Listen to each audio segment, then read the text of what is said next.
Hey guys, BlackCompat Amanda here. I was kind of inspired to do this from a fellow that I watch on YouTube, Marcus Brownlee. He took his cue from Neil DeGrasse Tyson, who wrote this beautiful open letter reflection on his skin color.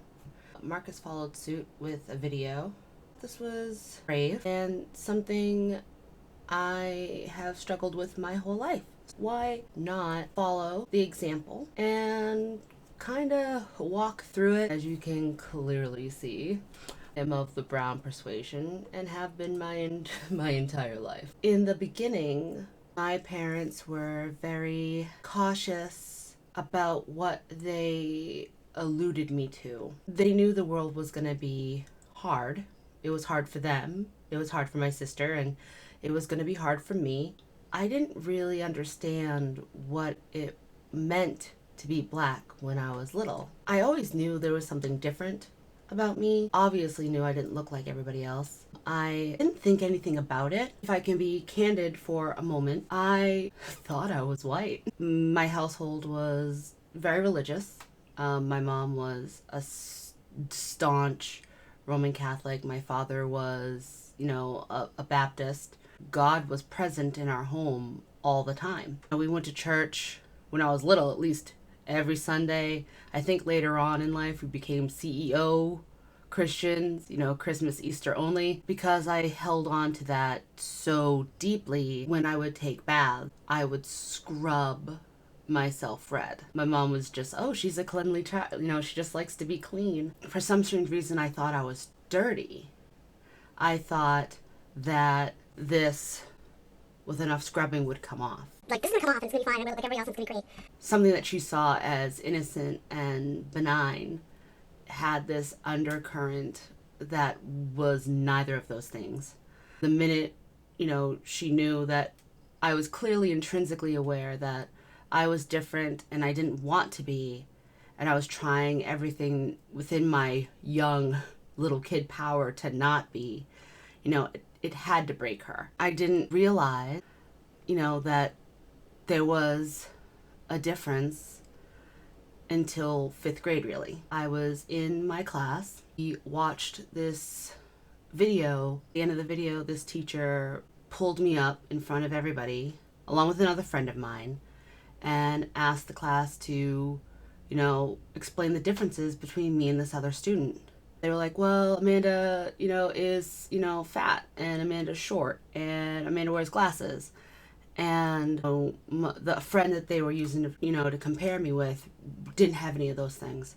And then someone who was very much my friend, he said, well, Amanda's black. Felt this lump in my throat, and it hit my stomach like a stone.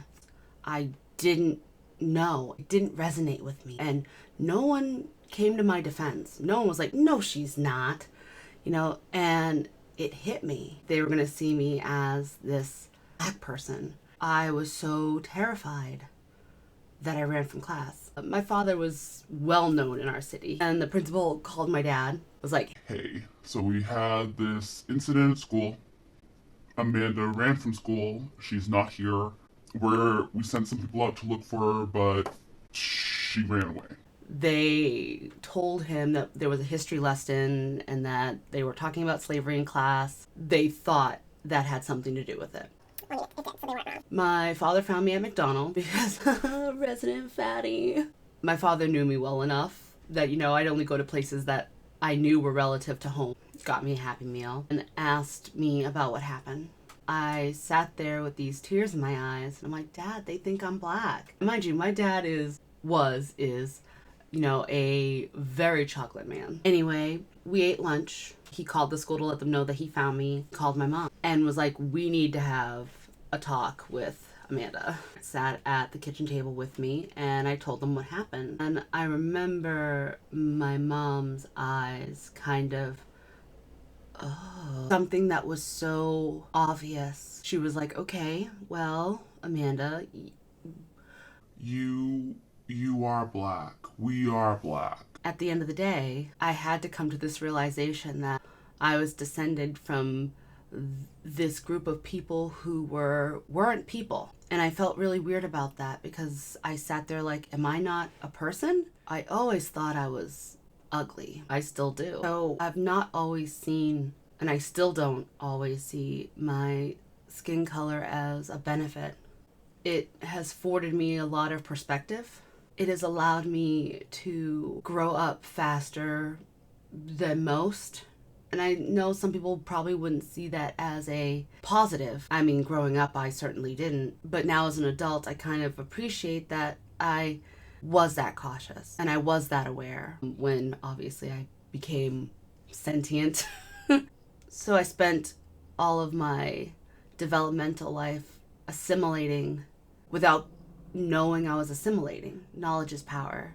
And I certainly didn't have the power to understand the circumstances that my life was steeped in. But I was always black, even if I didn't know it. My whole life, my color has been an obstacle that I was expected to overcome. When people ask me, and I get asked a lot what it's like to be black, imagine taking a journey. You have your backpack, you have everything on your back, and you're walking. Your shoes deteriorate faster than your white friend's shoes. So you feel the earth beneath your feet faster.